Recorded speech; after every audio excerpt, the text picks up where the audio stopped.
Bismillahirrahmanirrahim. Masih seputar masalah qasar. Masalah yang pertama sudah ya. Jika makmum ragu di dalam niat imam, apakah imam niat qasar atau tidak, maka si makmum boleh menggantungkan niatnya kepada imam. Artinya gini, ketika takbir misalnya dalam hati dia niat, saya niat qasar kalau imamnya qasar, saya niat itmam kalau imamnya itmam, itu boleh ya. Dikatakan di sini idza syakkal ma'mumu fi niyatil imam, apabila makmum ragu di dalam niat imam, meragukan niat imam. Hal nawal qasra amla, apakah imam niat qasar atau tidak? Fahal yajuzul qasru lil ma'mum, boleh tidak makmum melakukan qasar? Jawabannya yajuzu lil ma'mumi ta'liqu niyatil qasri iza alima annal imama musafirun. Boleh makmum menggantungkan niat qasar apabila makmum tahu imamnya ini musafir. Si imam musafir. Tahu dari mana? Satu rombongan. Ya. Cuman yang dia ragukan nih imam niat qasar apa enggak. Boleh si makmum niatnya digantungkan kepada imam. Ya, dengan cara dia ya niat di dalam hati ya qasar kalau imamnya qasar ya, atau niat imam kalau itmam jika imamnya itmam. Jadi ada qasar ada itmam ya. Kalau qasar kan 2, kalau itmam 4. Itu boleh dalam hati saja. Usolli fardadz zuhri rak'ataini qasran in qasaral imam arba'a raka'atin in atammal imam ma'muman lillahi ta'ala. Ya, dalam hati Allah saya niat salat fardu zuhur 2 rakaat qasar kalau imamnya qasar, atau 4 rakaat jika imamnya itmam, jadi makmum karena Allah Ta'ala bar. Bisa itu. Cuma panjang kan? Panjang Allah, nggak dapat malah ketinggalan imam nanti. Makanya ya dari sekarang udah biasa. Padahal yang namanya niat itu Pak, kalau kita perdalam lagi, sebenarnya niat itu bukan seperti bicara. Ya, ini untuk mempermudah saja ya, karena mungkin sebagian orang sulit memahami itu, ya sudah nggak apa-apalah. Kayak bicara aja, saya niat sholat fardu zuhur 4 rakaat menghadap kiblat karena Allah jadi makmum. Itu mah kan sebenarnya ngomong itu mah dalam hati. Kalau niatnya bukan kayak gitu Pak. Niat itu qasdu menyengaja. Tapi kan ini kalau dijelaskan susah ini. Susah. Ya maka udahlah, biar mudah gitu aja nggak apa-apalah. Saya niat sholat fardu zuhur qasar, saya niat fardu asar qasar, saya niat sholat fardu maghrib, nggak bisa ya. Saya niat sholat fardu isya qasar misalnya. Itu sebenarnya mah kalau diperdalam bukan niat. Kenapa? Itu mah ngomong Pak dalam hati. Ngomong dengan niat itu beda. Terus gimana dong niat? Niat itu ya mudahnya gini aja. Ketika kita mengodok uang di kantong, tujuannya buat apa nih? Sedekah ya. Kita masukin ke kotak. Dalam hati ini ada qasdu ya. Ada tujuan menyengaja mengambil uang dari kantong untuk sedekah. Meskipun dalam hati nggak ngomong saya sedekah karena Allah, tapi gerakan tangan kita ini adalah kontrol daripada hati kita. Itu niat. Ketika takbir Allah, niat itu cepat sebenarnya. Cuman ya karena susah ya untuk bagi kalangan sebagian orang, maka ya sudah nggak usah dibahas yang susah-susah, yang mudah-mudah aja lah. Udah kayak ngomong udah nggak apa-apa udah. Ya. Allah dalam hati saya niat sholat fardu maghrib 3 rakaat, saya niat sholat fardu asar 2 rakaat qasar, udah nggak apa-apalah. Nah, itu juga termasuk niat ya. Padahal kalau diperdalam lebih dalam lagi karena niat itu cepat sebenarnya. Maka orang yang sudah bisa niat, takbirnya nggak lama. Allahu Akbar. Udah niat itu dalam hati. Kalau kita kan, masa iya sih udah dapat? Kan belum. Saya niat sholat fardu maghrib 3 rakaat. Allah. Kan agak lama itu. Nah, makanya ya sudah nggak apa-apa lah ya untuk tahapan. Nanti lama-lama juga bisa ini sendiri ya. Karena niat itu cepat sebenarnya, tidak lama.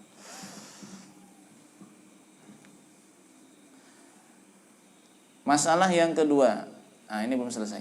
Amma idza syakka fi safaril imami fala yajuzu ta'liqu niyati wa yajibu alaihi al-itsmam. Apabila makmum meragukan tentang safar imam.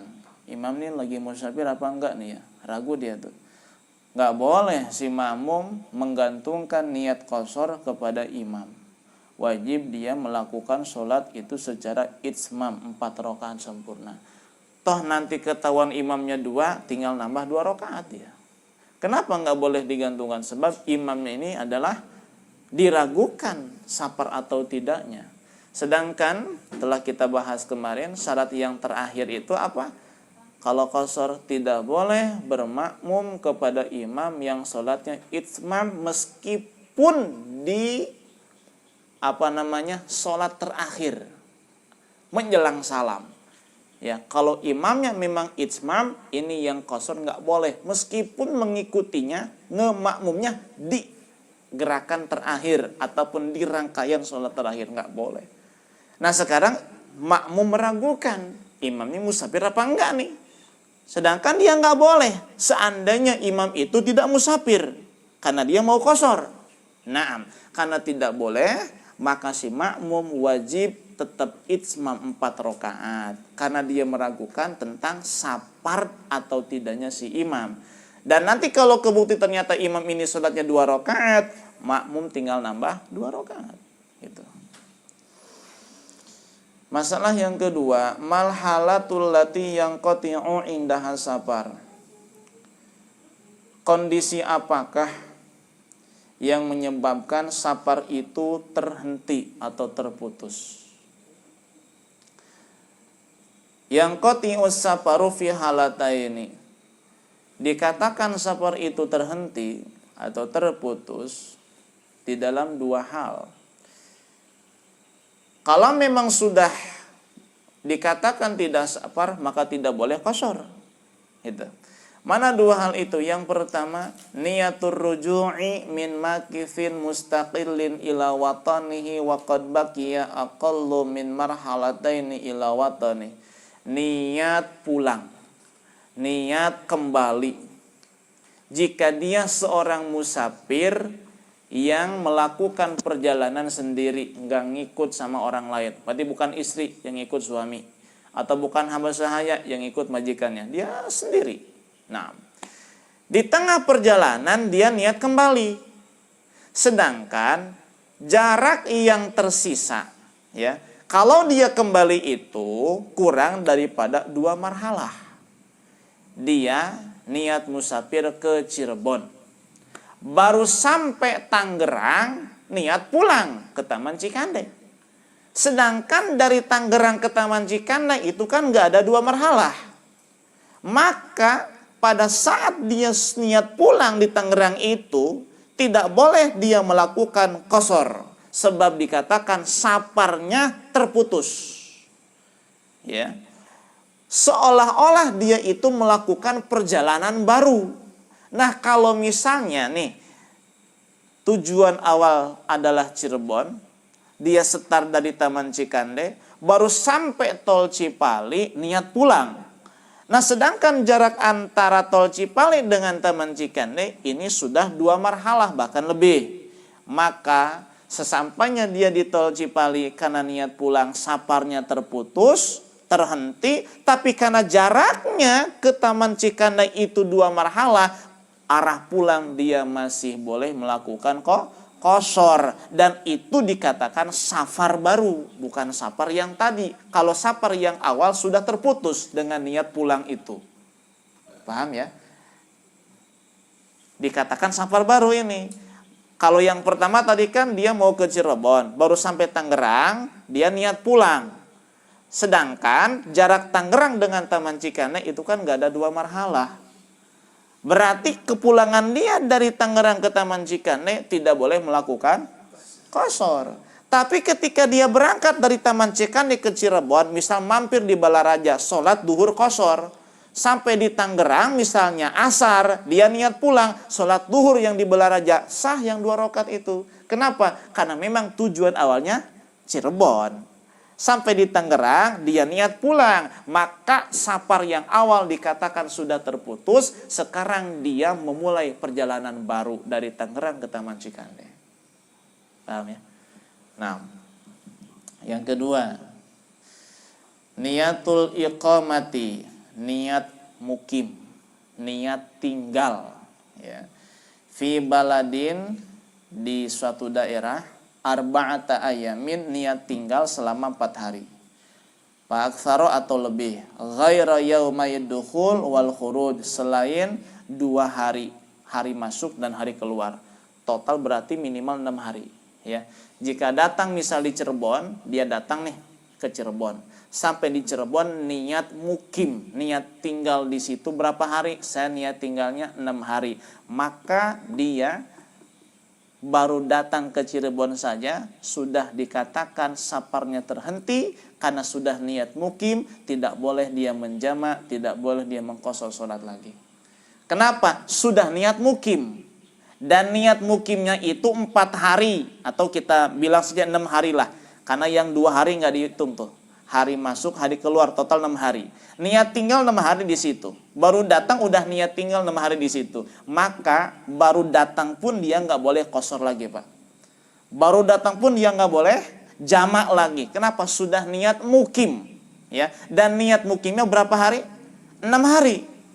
Lain hal kalau niat mukimnya cuma 4 hari, ya. Datang tek sampai Cirebon. Niat tinggal di Cirebon berapa hari? Cuma 4 hari. 4 hari tok, bukan 6 hari, ya. Maka selama 4 hari itu dia boleh melaksanakan qashar dan jamak. Pulang kampung ke Jawa, sampai di Jawa niat tinggal di sono berapa hari? Hah? Biasanya berapa hari sih? Seminggu. Biasanya seminggu lah, seminggu. Mungkin 7 hari tuh. Berarti boleh nggak niat dia qashar dan jamak di sana? Nggak boleh. Ya Pak, karena niat tinggalnya lebih daripada 6 hari Pak. Gitu. Nah, kalau niat tinggalnya kurang dari 6 hari ya cuma 3 hari, itu masih boleh qashar jamak di sana. 3 hari boleh jamak qashar di sana. Kalau saya di tempat ngapain mau qashar? Misalnya pengen yang mudah-mudahnya gitu. Misalnya kan itu.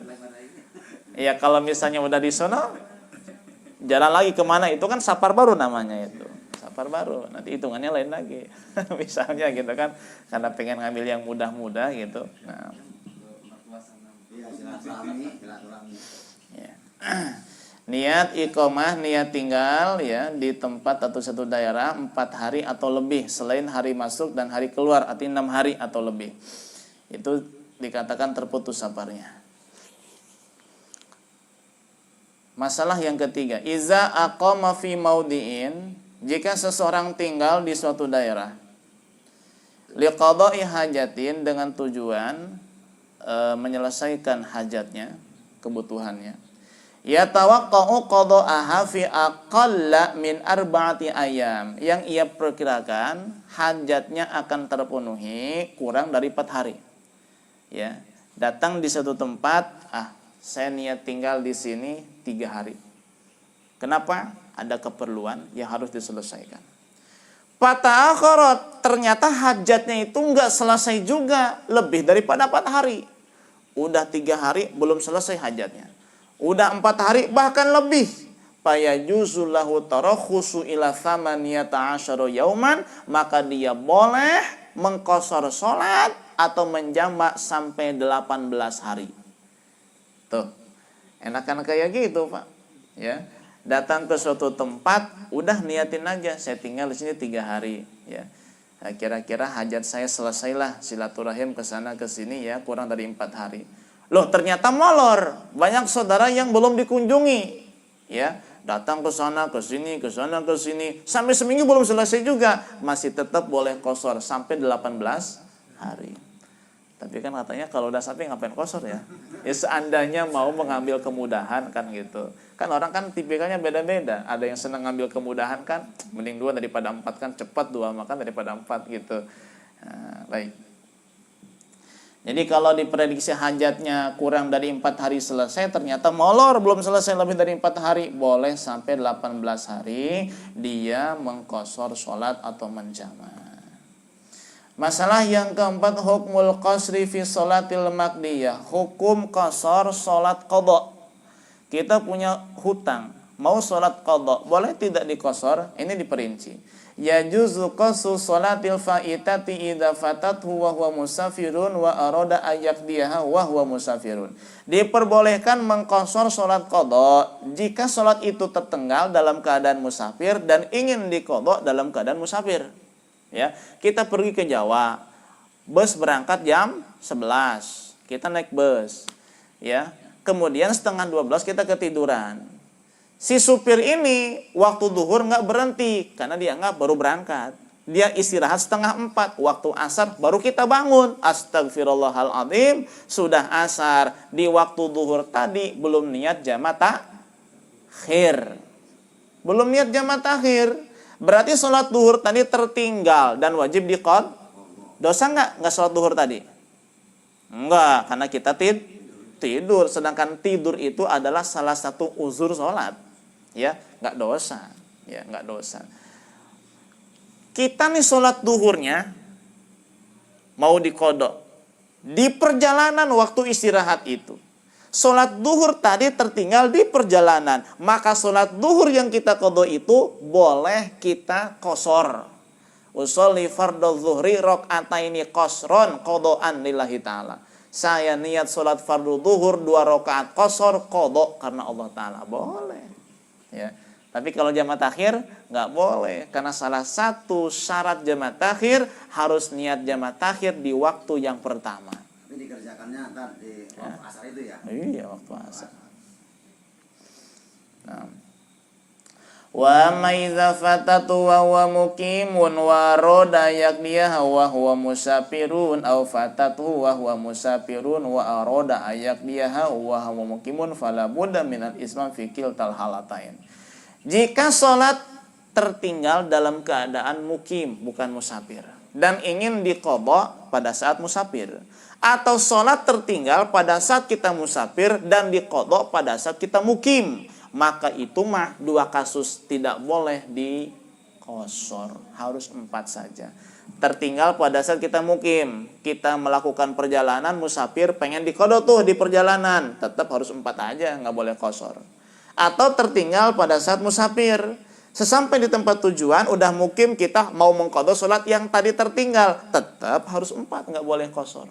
Jadi yang qadha boleh qashar itu kalau tertinggalnya di perjalanan dan diqadhanya pun di perjalanan, itu boleh qashar, ya, boleh qashar. Masalah yang kelima, idza syaka fi sholati hal fatatu fi safari am fil hadari fala yajuzu kadzalika qashruha. Jika seseorang ragu apakah sholat yang ia tinggalkan itu pada saat ia sedang musafir atau tidak musafir, boleh tidak diqashar? Hukumnya sama, tidak boleh diqashar.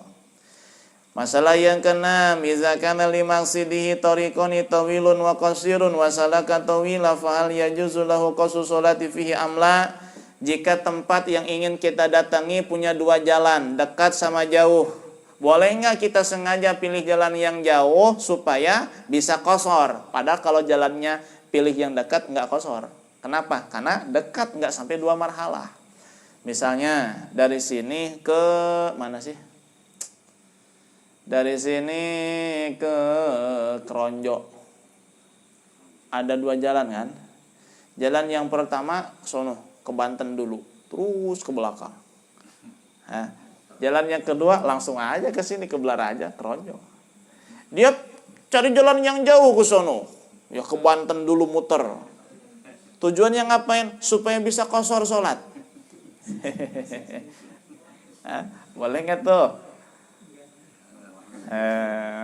Idza salaka hadha tariq li gharadin sahih kasuhulati tariq aw li amni tariq yajuzu lahu qasru sholati fihi. Jika memang pilih jalan yang jauh tujuannya itu sahih, seperti apa? jalan yang jauh ini lebih mudah daripada jalan yang dekat, atau jalan yang jauh lebih aman daripada jalan yang dekat, maka boleh dia mengqashar sholat dengan memilih jalan yang jauh itu. Boleh, asalkan niatnya benar, gharadin sahih, ya. Bukan sekedar pengen qashar ya, tapi tujuannya benar, karena jalannya mudah, ya, enak, nggak banyak lubang gitu, kemudian aman.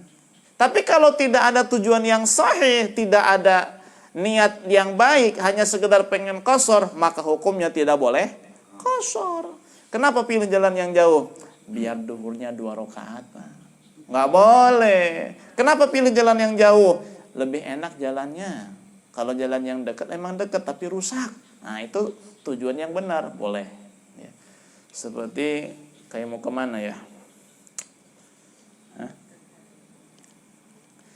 Ke ini kemana? Nah, kemana aja lah. Ya. Tadi itu benar. Ya mana itu? Ke mana? Tanara. Tanara. Ya. Bisa lewat Banten kan, bisa Ya. lewat ini. Bisa lewat ini lurus ya. Lewat Songgom ya. Iya, nggak sombong. Masalah yang ketujuh, idana wal qasra wa aradal itmama athna'a sholatihi duna hajatin fayajuzu lahu dzalik. Jika di awal niat qashar, di tengah-tengah sholat pengen niatnya 4, pengen sholatnya itmam, boleh apa tidak? Boleh, meskipun tidak ada hajat, tidak ada keperluan. Boleh, nggak apa-apa. Tapi kalau niatnya 4, tiba-tiba di tengah sholat pengen qashar, boleh tidak? Tidak boleh, itu sebaliknya. Yang ke-8, idza safarul 'abdu ma'a sayyidi wa zaujatu ma'a zauji wa la ya'rifani maqsida sayyidi wa zauji fala yajuzu lahuma ayatarakhasa qabla mujawazati marhalatain. Apabila hamba sahaya bepergian dengan majikannya, dengan sayyidnya, atau istri bepergian dengan suaminya, sedangkan si istri atau hamba sahaya tidak tahu tujuannya mau dibawa kemana, maka si istri dan hamba sahaya ini tidak boleh mengqashar sholat sebelum melewati 2 marhalah. Nggak boleh. Istri nanya, "Pak, kita mau kemana sih?" Udah ikut aja misalnya. Jangan banyak nanya. Ini si istri selama di perjalanan nggak boleh mengqashar kecuali jarak yang ditempuh sudah lewat 2 marhalah atau 82 km. Ya, suami mah di Tangerang sholat qashar, istri mah nggak boleh. Kenapa? Karena nggak tahu mau diajak kemana. Ya, nggak tahu. Tujuan. Harus tahu tujuannya kemana gitu. Illa in alima annahu yablughuhuma, kecuali kalau memang si istri atau si hamba sahaya tahu jarak yang ditempuh atau tujuan yang akan dia datangi itu 2 marhalah atau lebih. Si istri memang nggak tahu mau diajak kemana, tapi dia tahu tempat yang didatangi itu lebih daripada 2 marhalah atau 2 marhalah, maka boleh si istri ini mengqashar sholat. Nah, itulah tentang masalah-masalah di dalam qashar. Nanti kita lanjut tentang jamak ya, jamak takdim atau jamak takhir. Silakan, ada yang mau ditanyakan?